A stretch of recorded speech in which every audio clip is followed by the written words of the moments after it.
One big thing that just hit in the news over the last couple of days here is Rory. So you saw this comment. It's a little bit of a soundbite here. He wants to bring everyone together. Calling for compromise. He is. And we've said this before. We've talked a lot about the PGA Tour and LIV, and it's like, can this go on forever?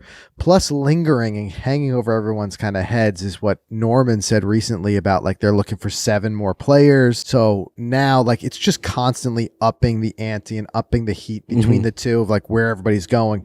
But it was admittedly a little surprising to see it from Rory, because Rory had been kind of the unofficial champion of the PGA Tour. He had been like right out of the gate. Gate. Now, we can kind of debate that in a second, and how much of that was the media building it up that Rory was the big PGA Tour guy. Too. But yeah, but regardless, I'll read you this quote from Rory, and then we'll kind of talk about what we think that means and what that would look like. What Rory said, he said, "I believe there is no more time to waste. PGA Tour and LIV will have to find a compromise and speak for the sake of our sport." And what was beyond that and deeper below that is what Rory was basically saying was, like, unlike other leagues or like other things, like other sports like soccer and stuff that can support multiple leagues, he's saying that by fracturing and pulling it apart, you're going to hurt overall viewership, because people want to see all the best golfers play together. Right. It's not going to be a situation where, you got to watch half of the best golfers here and half of the best golfers over here. But I think what's most polarizing and bringing most people to this quote was just hearing Rory even say the word compromise. Because even you think about with him and Tiger and what they're doing with this other kind of event series that they're looking to do and the backing that they have, it looked like it was going to be a no compromise. You pick one side or the other. So hearing it from Rory, I think the statement that he's making is something that's widely being said. I think it's from hearing it from Rory that was the big news. He's saying to do it, but there's no solution yet. No, like, he hasn't offered one. It sounds like he's now throwing it back to Jay. Like, get it done. Like, let's figure this out. Right. And I think LIV has been the ones who've been pushing the hardest to start, saying, like, fine, we'll talk. We're not the ones who are anti-PGA Tour. It's the PGA Tour that's raising the walls by suspending players and things like that. That's what LIV's saying. But also they have nothing to lose. They're the new guy in town, that whole type of thing. But the question I have for you is, like, well, 2 questions. One, do you think this sport could survive split and fractured with 2 different leagues? And if not, like, what is the solution? How do these two work together? I don't know if there really is a solution. I feel like it's too late, because this is what I'm thinking. These guys were offered a large sum of money to go and join LIV. They were dangled with the carrot. Some of them ate it and took it. Others ripped it up and threw it out. Now, I got to think guys like JT Spieth, everyone got the invitation, and everyone got the number thrown at them. I'm sure. There's been no evidence of it. No one said anything of it, but I'm sure, right? I would say everyone got the invite. I don't think everyone got a big number thrown at them. I bet there were other big numbers thrown out to some other players that we don't know for about. Sure. But I don't think every PGA guy on the PGA Tour got a number thrown out from LIV. But take another big guy. I'll take JT, for example. I'm just making this up. Doubt. But maybe he got a large number thrown at him, right? He passed on that. Yeah. That opportunity is gone. Hypothetically, let's say he's passed, yes. Because we don't know. We don't know. Put JT on the spot. We don't know. We don't know that, but hypothetically, let's just say he did pass. That offer might be gone. And now if all of a sudden they marry together and everyone's allowed to play wherever they want, it's like, well, what happened to that money I was promised way back? So that's one thing. Where do I get compensated for being loyal to the PGA Tour exactly. when everybody else went there? So maybe the compromise is like Jay just comes out and matches all the guys on the team. Yeah, well, if everybody had the ability to write blank checks, maybe. But then this is my question. Like, what does working together even look like?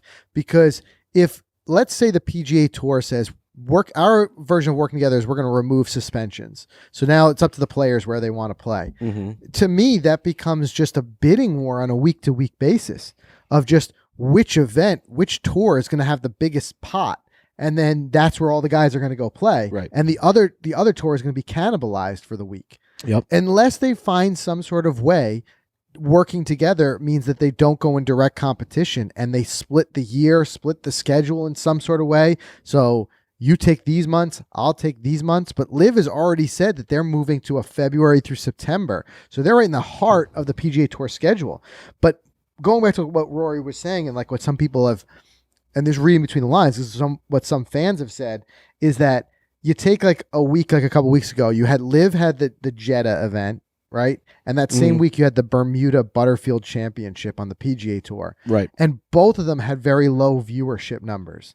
So they're saying on a golf and an overall, if by continue to fragment this way versus if all of golf came together and each week put on a banger where all the best players are there, I think the argument is being said that would be the most eyeballs for golf rather than splitting these fields up and you've got 10 good guys playing over here and 10 good guys playing over here and we end up not watching it.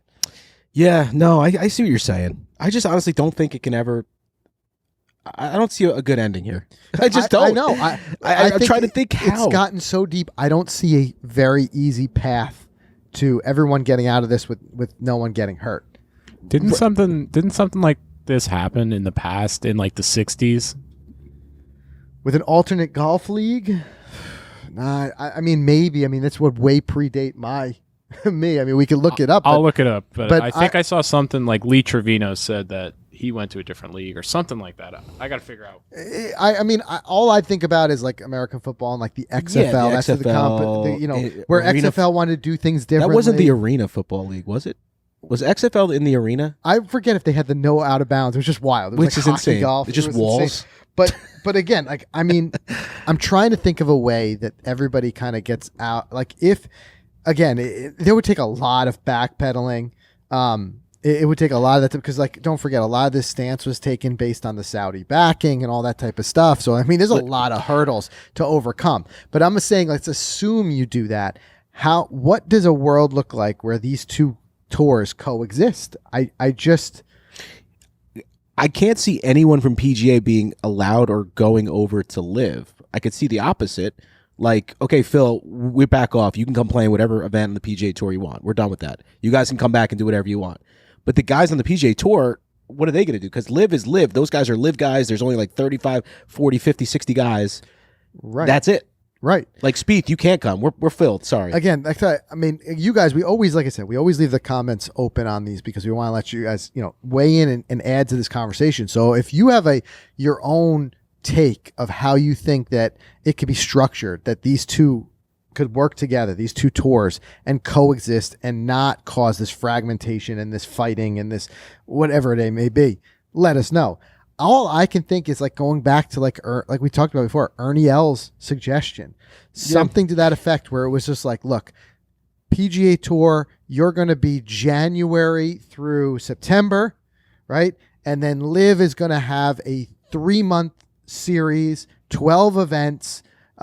It's going to be the same type of thing with whatever they want to add to it. And that's the whole Liv season? That's what I'm saying. Like, and then the guys are off for the 9 months? No, but if all suspensions were removed, let's say all suspensions were removed, and a guy like Cam Smith could play the whole PGA Tour season, and at the end of the season, he goes and does live for the last 3 months, and there's nobody gets hurt by it, nobody's upset. You know what I mean? The PGA Tour doesn't suspend him or anything like that. It's just the guys who, again, going back to what you were saying, you have to be in live. I think they're going to limit to 60 once they have substitutes and stuff like that. Your motivation as a golfer will be to play as best as you can in order to get on to live, right? You want to be drafted into live, whether that be captains, team captains, whatever. Or you want to have, it's this way, it's not an open ticket to anyone. If you want that live signing money and you want that, you play as best as you can. And then it's almost like the Pro Bowl for football, but extended, right? So now at the end of the season, you're in on live, you go over and you play your live. PGA Tour folds up the tents for the year. Right. And then this way too, because there's no infighting, all the majors, the Ryder Cup, the President's Cup, all those still go on, and they both are at the same table. Jay and Greg, can you imagine? Yeah. Imagine those two sitting across from the table from each other. I can't after all this we've seen this year. Right. But they go in and they take the schedule together, and they're like, all right, and neither one of us is going to have an event on this week because this is going to be the Ryder Cup, and neither one. That's the only way I could see these two working together. But I think that then becomes de-incentivized for Liv, because Liv is going to be like, I don't only want 3 months. Right. I want whatever. And the PGA Tour is going to say, well, we're the premier tour. We don't want to cut our season down to 5 months so that you can have more, which is why this is all hypothetical. I don't see a way that these two work this out. I think it's just going to continue like this.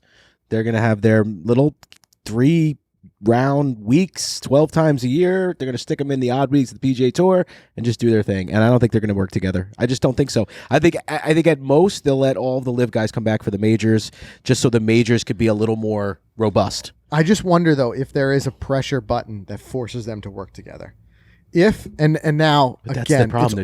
at this point, I hate speculating because the fact that speculation has caused its own problems this year. With we think a guy's going to go to LIV and he doesn't, and it hurts him in some way by just even the rumor mill. But right now, they're talking about Cantlay, Schauffele, all these names. When I ask if there's a pressure button, is if 7 more guys before the end of this year, because that's when LIV's timeline, they want to pick up 7 more guys before the end of the year. At least is what's been said. If 7 more big name or big and mediocre, middle of the road name PGA Tour players make the jump to LIV before December 31st, is that the pressure button? It's like, now we have to work together. We're losing so much of our I think it depends on who they are. I'm saying that. So in your mind, there is some sort of number that causes where the PGA Tour is like, I got to work. I mean, if they lose like Spieth, Thomas, Scheffler, but Morikawa, at this point, it's like, all right, let's just get this thing together. If everybody went like one big union. But if they lose 7 top 50 players, I think that is a failure for the PGA Tour. If all 7 of those players are top 50 in the world, that's bad news. If 7 more top 50 guys go, I think it's exactly what Rory is talking about in this quote. It's something of saying like, as he said, we have to find a way to compromise and speak for the sake of our sport. Because at that point, it's becoming like a golf civil war. Yeah, they're so divided, and even part of what this is saying is like he's saying we have to find a way to speak. Don't forget, these two don't even speak to each other. That's true. They don't. They don't even talk. It's been unilaterally like Jay making all the rules and suspensions on the PGA Tour side, and Greg Norman just doing what he's doing. Yeah. It would be like like when there's kids and like they'd be in a room with like someone else next to them. He'd be like, "Tell him," right, right. But he hears it. Yeah, but he hears it. But look, I mean, there's no doubt that lines are starting to seriously be drawn because you even had this week Greg Norman saying that. That he's not going to be making big changes just for official world golf rankings. And if he doesn't make the changes, that line has been already drawn where all the tours, they've tried now, every tour out there, they've tried to approach, and they've all said, look, no cut events, 54 holes, it just fits the bill of exhibition. It doesn't fit the bill for official world golf rankings. So at that point, does LIV just say, well, you know what, then this is who we are. We're going to proceed without world golf rankings, and we're just going to try to make as much interest in our league as we can based on that. Yeah. So, but I mean, like I said, I just don't see a huge path right now to what that compromise would be. But if you guys let us know in the comments if you think there's something that you think that can be done here and how these two can work together and in a way that it's... Because at the end of the day, any compromise, it's going to require that both of them get something out of the deal. And I'll tell you something, man. If there was an award for most successful disruptor of the year, it would go to Norman because everyone thought LIV was dead. Yeah. Dead in the water once Phil and all that stuff happened. And then look what blossomed out of it. Well, I'll tell you what, if it taught us anything about where we're at from professional sports right now, it's them money talks. That's it. Because Greg, yeah, you could say he did his type of thing, but without money and the kind of money that went through, none of this happens. Right. None of those guys who made the jump over to LIV, they can say all that they want is for the less schedule or media rights or whatever it is.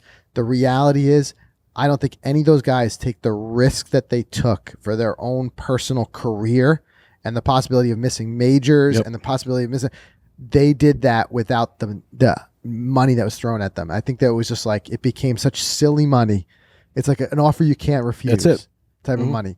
I think it just shows you that the award for disruptor, I think, goes to money. Yeah.